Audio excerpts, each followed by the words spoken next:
한판 6모 나오는 두부를 4,800원에 사왔다. 대용량 판두부. 원형은 6모지만 오래 두고 먹기 위해서 8조각을 만들어 소분시켜 놓습니다. 짜다 많이 짜다. 순자산 8억류는 왜 대용량만 찾아다닐까? 돈은 얼마나 많아야지 인생 역전 라이프 스타일이 바뀔 수 있을까? 인생이 드라마틱하게 바뀌려면 일하지 않아도 나오는 현금 흐름이 한 달에 7,800만 원은 넘어서야 삶의 질이 드라마틱하게 바뀌지 않을까요? 만약 한 달에 3,400씩 공짜 돈 생긴다고 4인 가족 가장이 일 그만두고 놀 수 있을까요? 아들은 논두렁에 던져 넣으면 그냥 큽니까? 출근 생활 하지 않고 한 달에 생기는 현금 흐름 7,800만 원. 과연 몇 프로의 사람이 이걸 해낼 수 있을까요? 순자산 5억 10억이나 2억 3억이나 생활의 질은 별반 차이가 없습니다. 왜냐? 대부분 집으로 깔고 있잖아. 그 자산 위에서 먹고 자고 하잖아. 이 테트리스를 다녀야 돼요. 테트리스 성공. 저는 현재 출근하지 않고 버는 돈 100만 원 정도를 만들어 놓은 상태인데요. 오늘은 일기 쓰듯이 순자산 8억류의 현실을 얘기해 볼까 예? 9월은 랄랄라 재산세 일기분 내는 날이지라 11월에 한 번 더 나오는데요. 이 주택은 1년에 75만 원 정도 내고 있어요. 그나마 임대주택이라 조금 싸게 내는 겁니다. 세금아 날 쏘고 가라. 고려 아파트는 작년까지 재산세 1년에 15만 원 정도 나왔었는데요. 올해부터는 9월 11월 합해서 56만 원 내락하네요. 임대사업자에 대한 법이 수시로 바뀌어서 그리려니 해야지 예. 사랑한다 국세청. 대구 벙커 42,110원, 인천 당하동 빌라 10만원 정도 나오고요. 신곡동 빌라는 7만원. 재산세 내는 달 대용량 사야 되겠나 말아야 되겠나. 귀찮아. 물을 잘 부어서 요거는 냉장고에 보관을 합니다. 금방 물낀 게로. 이게 뭐 푸짐하네. 보니까는 흐뭇하네요. 요거는 전부 냉동실로 들어갈 계획입니다. 그런데 지금 냉동실 자리가 없어요. 만두도 이거 대용량이거든. 이게 지금 1.2kg인데 이거 하나 7,500원 정도 주고 샀어요. 그래서 2개를 사놨단 말이지. 과일도 이거 대용량으로 사놓고 있잖아. 냉동망고도 대용량 아닙니까 이게. 나 이 대용량 없었으면 내 노후 준비도 안 됐을 거야. 아 진짜 대용량 세계 감사합니다. 사실 재산세 1년에 150만 원 내는 거는 일도 아니에요. 가끔씩 자식들이 애를 먹인다 아닙니까? 강풍에 뜯겨나간 임대주택 수리비로 한 집당 300만 원 정도 다음 달에 내기로 했는데요. 들어놓아야 되나? 들어놓아서 생발광을 다 해야 되나 이거지? 열 받나 안 받나? 드라이비트라는 재료를 지금 처음 보는데요. 이게 좀 안에는 스티로폼으로 돼 있고 두껍지가 않네요. 와따마 예쁜 옷 입고 비싼 거 사물 수 있겠어요? 유튜브 수익 이 정도 나오는데 현금 좀 모아지면 이런 일이 펑펑 터진다 아닙니까? 외국에 있는 이 집 고쳐가지고 부동산에 1억에 한번 내놔봤거든요. 분명히 와서 보고 갔는데 연락이 없네요. 누가 사노 이 하락장에. 부동산에 몰빵한 현금 거지라 배고플 때는 저 벽돌 뜯어먹고 싶네 얘. 뭐요? 부서진 벽 앞에서 빵 먹는 거 킹 받노. 1인 가구지만 의료보험료 국민연금이 매달 숨쉬듯 35만 원씩 나옵니다. 지금 부동산 하락장이잖아요. 하락장에는 전세보증금을 세입자에게 일부 돌려줘야 되는 일도 생기기 때문에 예비비를 항상 준비하고 있어야 됩니다. 이 예비비는 임차인들의 보증금 일부라 생각하기 때문에 제 마음대로 못 씁니다. 아직은 검소한 생활을 유지해야 되지 예. 이 집 수리비 300만 원, 다음 달에는 옥상 수리할 건데 이것도 한 200만 원, 다음 달에 임플란트 2개 300만 원. 대용량을 끊을 수가 없다. 또 대용량 보여줄까요? 네, 대용량 미치게 많은데 미치는 대용량도 있어. 자, 이거 열대 과일이에요. 열대 과일인데 이거 내가 굉장히 좋아해서 이게 패션 땅바닥에 에이씨 이게 뭐냐면 패션 후르츠라는 과일이거든. 내가 이거 또 이 양말이 또 아이씨 에라이 주스를 만들어 먹으면 기가 막히게 맛있어요. 이게 지금 2kg짜리거든. 과일 주스 30잔이 나와. 이를 살아오는 습관을 어떡하겠어요. 이 패션 후르츠를 내가 태국에서 정말 1일 1주스를 꼭 했던 거거든요. 요 자체는 단맛이 별로 없어요. 그래서 주스로 마시려면 설탕을 좀 넣어야 돼. 단맛을 좀 추가해야 되는 거예요. 추가해볼까요? 자, 설탕 좀 넣고요. 이 설탕 싫어하시는 분들 있잖아요. 그러면 이제 꿀 좀 넣는 거지. 꿀 좀 넣습니다. 꼴꼴꼴. 단맛은 알아서 조절하시면 되고요. 액상과당 넣어도 돼요. 액상과당. 자, 들어가보자. 이렇게 넣으면 끝이에요. 이 과일 씨가 있는데요. 요 씨는 바삭바삭 씹어 먹어도 되고 더 왕거이 바삭바삭 씹어 먹어도 되고 꼴꼴꼴꼴 넣으면 되죠. 요게 한 통에 500ml거든요. 왕거이 자꾸 나온다. 왕거이 자꾸 나온다. 이놈 이게 2kg라서 이게 4병이 나와요. 훌훌 져서 놨다가 물만 타서 시원하게 먹어도 되고 따뜻하게 차로 마셔도 되고 그렇습니다. 저는 요 뼈 씹어 먹는 거 정말 좋아하거든요. 아, 뼈가 아니고 씨앗을 씹어 먹는 것도 좋더라고요. 요새 주스 한 잔 사물라 해도 한 잔에 6,000원씩 하잖아요. 집에서 조용히 침대에서 한 잔씩 마시는 거지. 이 병이도 오. 와, 미쳤다 쏟았어 미쳐버린다 진짜. 미쳐버린다 어머머머 이거 좀. 와, 이거 온다. 와, 돈 아프겠다. 일단 벽부터. 이게 지금 단맛이 있어가지고요. 벌레 꼬이면 골 때리거든. 와, 장판하네.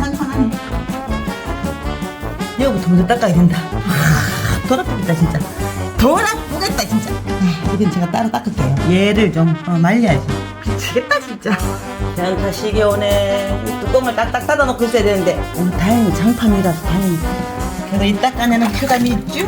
어? 야, 이거 안에 뿔 들었는데 이걸 어떡할까요? 에라이 씨. 에라이.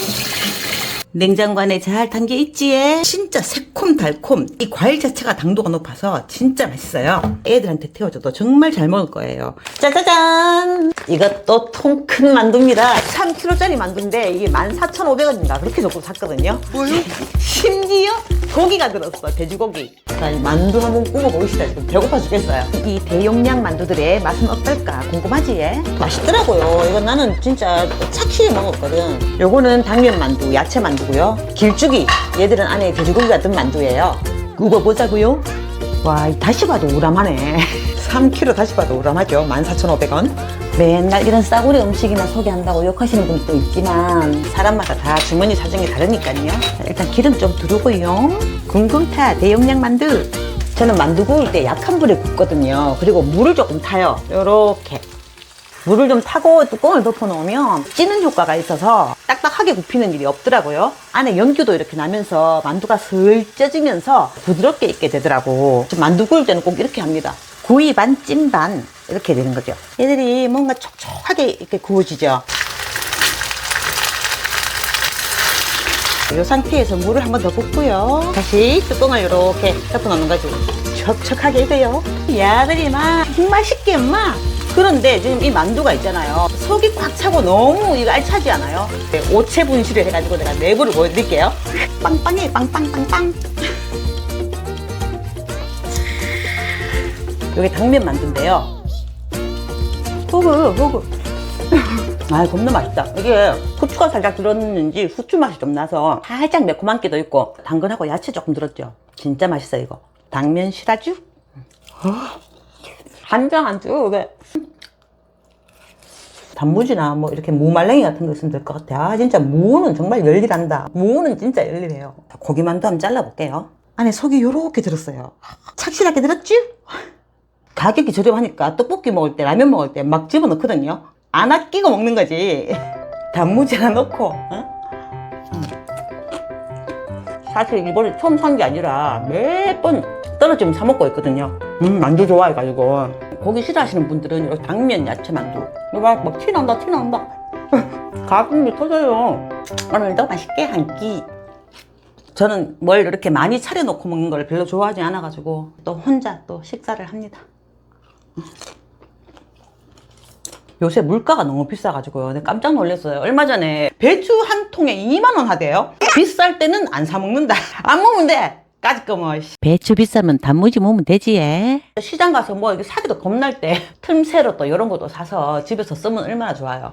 입가심 주스 한번 무볼까요? 자, 이걸 잘 섞어가지고 콜라 사이다 같은 거 드시지 말고요. 과일 주스 드시라고요. 여기다가 이제 주식 물 타듯이 물을 쫙 타는 거지. 아, 그놈의 엔비디아. 여기다가 얼음을 통 시원하겠지? 아, 새콤달콤. 당뇨와도 뭐 모르겠다. 맘만 뒀네. 애들 이거 먹으면 진짜 환장할 거예요. 너무 맛있어가지고. 베트남, 태국 이런 데 가면 다 팔잖아. 가고 싶노. 운동하러 가면서 돈 내기 조금 더 해볼까요? 제가 이 동네 와서 또 신박한 숲을 하나 또 발견했거든요. 관악산 전기를 이어받은 숲세권. 집 앞에 바로 이렇게 황토로 길을 만들어 놔가지고요. 또 맨발로 이렇게 다닐 수 있는 데를 만들어 놨더라고. 주민 세뇌는 보람이 있지 않습니까? 요거는 갔다 오면서 할 거고요. 한국에서 저같이 순자산 5억 10억 사이에 저 같은 사람들은 대부분 살아온 습성 그대로 살아가고 늙어가게 됩니다. 5억 10억 정도는 안정은 주지만 인생 역전은 없는 거죠. 내가 한남동 살 때는 이 주민 세뇌는 보람을 못 느꼈는데 관악구에 좋네. 관악구 오니까 좋네. 2023년도 한국인 가구당 순자산 평균은 3억 9천만 원입니다. 대부분 집에 깔아놓고 사는 거죠. 현재를 탈출해서 삶이 완전히 바뀌어지고 싶으면 순자산 30억 이상, 현금 흐름 1,000만 원 이상 돼야 되지 않을까요?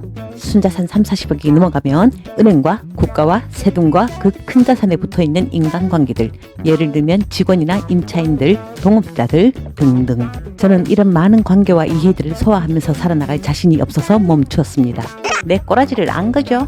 돈도 사람을 볼 줄 알아서 적정 용량을 찾아다니고, 사람은 돈을 채우고 싶어도 50이 넘어가면 돈 채우고 사는 게 힘들어지죠. 그래서 현금 흐름은 젊었을 때 만들어 놓아야 하고 나이 들어 노역은 버리는 것이 좋습니다. 아이씨, 늙으니까 이런 걸 해. 허리가 안 좋아서. 돈에는 이름표가 없지만 국가에서는 반드시 돈을 처리합니다. 나라 살림을 살아야 되니까 가져가고 나눠주고 이런 걸 하죠. 개인이 경제활동을 하면서 이런 걸 다 생각하고 살아야 하나? 반드시 생각하고 살아야 됩니다. 우리는 은행에만 이자를 내는 게 아니죠. 사회관계망 속에 내가 번 돈의 일부를 세금으로 내면서 살게 되어 있는데, 특히 청년들은 차를 사거나 집을 사거나 자산을 불릴 때마다 세금 공부를 하셔야 되고요. 세금 혜택을 보면서 살아가는 방법도 생각해 보시길 바랍니다. 농담이 아니고요. 저는 아예 가지지 않는 것도 방법이라고 생각합니다. 5천만 원에서 1억 사이의 자산을 택하는 방법. 저는 예수라는 지인들에게 많이 권하는데요. 복지 혜택 잘 챙기면서 살아가는 것도 좋은 방법입니다. 사실 제 가족 중에도 자산 없이 살아가는 사람들이 있는데요. 의료보험 혜택 보고 기초생활 도움 받으면서 인생이 알아서 잘 흘러가더라고요. 정말 제가 좋아하는 길이에요. 너무 대박이지 않아요? 집 앞에 바로 이런 게 있다는 게. 나 처음에 이거 장난으로 만들어 놓은 그저 그런 데인 줄 알았거든. 근데 여기서부터 1시간 정도 관악산까지 길이 계속 이어져 있어요. 대박이죠? 에? 사진 찍으려고요. 여기 너무 좋아요. 나는 이런 작은 순간들을 위해서 청춘을 보냈던 것 같다. 가을 냄새가 나네요. 가끔씩 하늘을 누군가와 같이 보고 싶다는 생각이 사무칠 때가 있지만 이대로도 나쁘지 않다. 죽이지요? 진짜 너무너무 좋아요. 저 일주일에 한 5일 정도는 매일 나오는 것 같아요. 혼자 살면서 굉장히 우울해지고 고독해지는 순간들이 있거든요. 그럴 때 나와서 참 치유받는 것 같아요. 갑시다! 주민세 얘기를 자꾸 해서 웃기는데, 내가 한남동에 살 때는 서울 시민이라는 느낌이 별로 안 들었거든. 서울 한복판에 살았지만 시골 같았단 말이야. 그런데 여기는 진짜 서울 같아요. 여기가 어디 서울이고 산골이지 이렇게 생각할 수도 있는데, 이게 숲세권이라는 게 진짜 무섭거든요. 이 동네 이사하고 난 다음에 영혼이 진짜 너무 맑아지는 것 같아. 집 상태도 참 좋고요. 이런 오솔길들 너무 이쁘지 않아요? 뛰어도 가다가 천천히도 가다가 참 사람 사는 거하고 참 비슷해요. 여기까지는 관악구고요. 여기서부터 동작구예요. 이 공원이 행정구역상 2개를 같이 쓰더라고. 알바노 주민세만 내면 되지. 오늘 주민세 드림 너무 많이 한다. 시간과 돈은 냉정하지만 인생에는 온도가 있어서 사람들은 고독하다. 심장이라는 배우는 동물이 돈이라는 차가운 물질을 꾸준하게 다룬다는 것. 낮에는 돈 버는 곳에서 미소띤 로봇으로 생활하고, 밤에는 혼자 밥을 먹는 배우는 동물의 일상.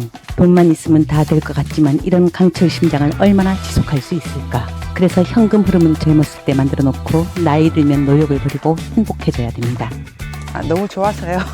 민망해라. 아이고. 미소 로봇 낮 생활이 힘들어서 사람들은 가족들에게 막대하는지도 모른다. 세상에서 나를 받아줄 곳은 가족밖에 없으니까. 나 같은 사람은 가족관계도 두려워서 혼자 살고 있지에. 어떻게 보면 관계 도피형이기도 하죠. 돈의 크기와 삶의 크기는 정비리 하지 않습니다. 돈은 불행을 막아주는 큰 힘이 있지만 행복해지지는 않더라고요. 고립이 가장 무섭지에. 피톤치드 이렇게 오래 뛰다가는 숨 막혀 죽지. 아휴, 천천히 걸어야 돼, 천천히. 뛰다가 걷다가 왕복도 하다가 집중하는 시간이죠, 사실은. 영상 뒤쪽에 재개발 임장이 있습니다. 쭉 보이소? 여기는 내가 운동 마치고 난 다음에 커피 한 잔 하러 오는 카페거든요. 새롭게 발견했는데 저렴하고 깔끔하고 영리하게 장사를 해서 자주 옵니다. 이런 가격을 보면 한박 웃음이 나오죠. 이용 도와드리겠습니다. 이런 문구 보면 되게 정감 가지 않아요? 사실 이런 것도 이제 매장 수익을 도와주는 것들이죠, 그죠? 어린 손님들 오면 이런 거 사 먹을 거 아니야. 예쁘게 해놨어요. 아이스 아메리카노 샷 추가해서 2,300원 나와요. 마구마구 저어주세요. 500배 더 맛있대요. 아이 귀여워라 사장. 음료 제조가 완료되었습니다. 이용해 주셔서 감사합니다. 커피 들고 동네 임장 한번 다녀볼까 해. 큰돈 들이지 않고 페인팅만 했을 뿐인데도 집이 되게 이뻐지지 않아요? 진짜 오래된 집이다. 운동 끝나고 난 다음에 또 커피 마시면서 집 구경하는 게 또 이렇게 재밌는 거야. 집무새 아니라 그럴까봐. 전부 다 요즘 이 빨간 벽돌을 그대로 놔두지를 않나 봐요. 재개발 동네 팁 좀 알아볼까 해. 야, 명언 하나 나왔다. 여기 동네 통닭집인데 살다 보니 인맥보다는 치맥이더라. 젊었을 때 쭉 축적해놨던 알코올이 지금 스물스물 기어 올라오는 것 같다. 저 산을 중심으로 저쪽이 관악구고 이쪽은 동작구예요. 당장 지금 저기 보면 사당 2 주택 재건축 이렇게 나와 있죠. 붉은 벽돌 단독 주택들이 이렇게 보여요. 이런 집들이 지금 전부 다 90년 초반에 다 지어진 집들이거든요. 여러분들 이게 언제 지어졌나 외관만 보면 금방 알아요. 이게 알루미늄 샤시거든요. 이렇게 알루미늄 샤시로 된 집들은 전부 다 90년대 초반에 지어진 집들이에요. 하이 샤시로 된 집들은 90년대 후반이나 2000년대 초반에 지어진 집들이고, 알루미늄 샤시로 딱 돼 있으면 이 집은 90년대 초반에 지어진 집이구나. 밖에서 봤을 때 이 집의 건물의 연식을 바로 알 수 있어요. 아니 그거 알아서 뭐 할래 뭐 이렇게 생각할 수도 있지만, 앞으로 이제 길거리 다닐 때도 어머나 저 옷가게 이뻐, 어머나 저 미용실 가서 머리 하고 싶어, 이런 것보다는 이런 걸 보면서 이런 집들은 몇 년 됐구나, 뭐 재개발 지역이다 이렇게 왔을 때 있잖아요. 재개발에서 사업성이 좋을 것인가 나쁠 것인가 이렇게 또 보는 방법들이 좀 있어요. 빌라가 많은가 단독주택이 많은가. 빌라가 많다는 거는 소유자가 많다는 거고요, 이해관계인들이 많다는 거잖아요. 그러면 수익성이 조금 떨어질 수도 있는 거죠. 이 집 보는 거 있잖아요. 되게 재밌게 좀 생각을 하셔야 돼요. 그래서 이 동네는 전체적으로 샤시가 이렇네, 뭐 개발 소리가 나올 수도 있겠다. 90년대 초반에 다 지어진 집들이라 30년이 넘어가고 있거든요. 한 10년 20년 버팅기고 기다리면 된다는 거죠. 우리가 일상 속에서 이런 사소한 습관을 어떻게 들이는가, 살면서 도움이 된다. 인스타에 삐까번쩍한 거 보면서 갖고 싶어 이런 것보다는 더 좋지 않을까. 그리고 이런 건물 같은 경우도 좀 재밌는 게요, 원래 이런 형태의 건물이었을 거예요. 그런데 이제 외장하고 리모델링을 해서 샤시를 이렇게 새로 깔았던 거죠. 그 증거가 뭐냐, 2000년대 초반부터는 이렇게 빌라를 지을 때 1층에 필로티 구조를 무조건 넣게 돼 있어요. 주차장을 확보하고 지었어야 되거든요. 근데 지금 여기는 1층에 필로티가 없잖아요. 그러니까 원래 원형이 저런 식이었던 거지, 이런 식의 건물이었던 거예요. 필로티가 있으면 적어도 2002년 정도에 지어진 건물이고, 주차장 필로티 의무화가 된 게 그때거든요. 실제로 이 나이는 굉장히 오래된 건물이라는 걸 좀 알 수 있어요. 등기부등본 띄우면 다 아는데 좀 보는 재미, 알아가는 재미가 있는 거죠. 이런 건물 보이시죠? 이런 거는 2002년 이후에 지어진 건물들이에요. 그때는 이렇게 주차장을 의무적으로 확보하게 만들었기 때문에 이런 컨텐츠 좀 안 하고 싶었는데 괜찮습니까? 댓글 좀 달아주이소. 앞으로 또 해라, 시끄럽다, 돈 얘기 좀 그만해라, 뭐 이렇게. 구역이 너무 작아가지고요, 뭐 사업성이 있을란가는 모르겠는데 아마 짓게 돼도 3동, 4동 뭐 이런 아파트로 짓게 되지 않을까. 다행인 거는 빌라가 좀 그렇게 많지는 않고 단독주택이 많네요. 이 계량기 숫자 보면 이 집에 몇 가구가 살고 있는지 알 수 있어요. 엄청 지금 세대수가 많은 거죠. 여기 다 원룸인가 봐. 그렇지 않고는 이렇게 세대수를 많이 뽑아내지 못하죠, 그죠? 옛날에는 집 지을 때 이 반지하를 다 넣었는데 이제 건축법이 바뀌어가지고 이 반지하를 이제 앞으로 못 넣게 건축법이 바뀐다고 지금 들었어요. 옛날에는 우리가 이제 전쟁 때문에 이 밑에 방공호처럼 만들었잖아. 그게 지금 주택으로 바뀐 거예요. 지금은 이제 건축법이 바뀌어가지고 이 반지하를 이제 더 이상 못 짓게 만들어 놓은 거죠. 임대 수익적인 면으로 봤을 때는 이 구축을 사는 것도 나쁘진 않은 것 같아요. 구축의 장점이 또 이런 게 있죠. 구축은 리모델링을 할 수 있단 말이에요. 만약에 이걸 부시고 새로 짓는다 이러면 바뀌어진 건축법에 따라서 내놔야 되는 전용 면적이 너무 많은 거야. 주차장도 만들어야 되고 뭐 건축선도 지켜야 되고 전용 면적으로 쓸 수 있는 공간이 굉장히 작아지는 거예요. 구축을 사서 리모델링 하는 경우가 굉장히 많은 게, 리모델링은 건축법에 적용을 안 받거든요. 전용으로 쓸 수 있는 면적이 훨씬 많아지는 겁니다. 주차장을 팔 필요도 없고 무슨 건축선을 지켜야 된다 이런 것도 없고 옛날부터 있던 그 면적 그대로 다시 재활용할 수 있게 만들어 놓기 때문에 구축의 장점은 또 그런 게 있어요. 아, 오늘 쇳바닥이 너무 긴데 죄송합니다. 지금 버터도 지금 대용량을 사가지고 소분하고 있습니다. 왔다 킹 봤노. 이거 힘쓰이네. 잘라지라고. 수고스러워도 근검절약을 위해서. 네 곁에 내가 힘이 돼줄게.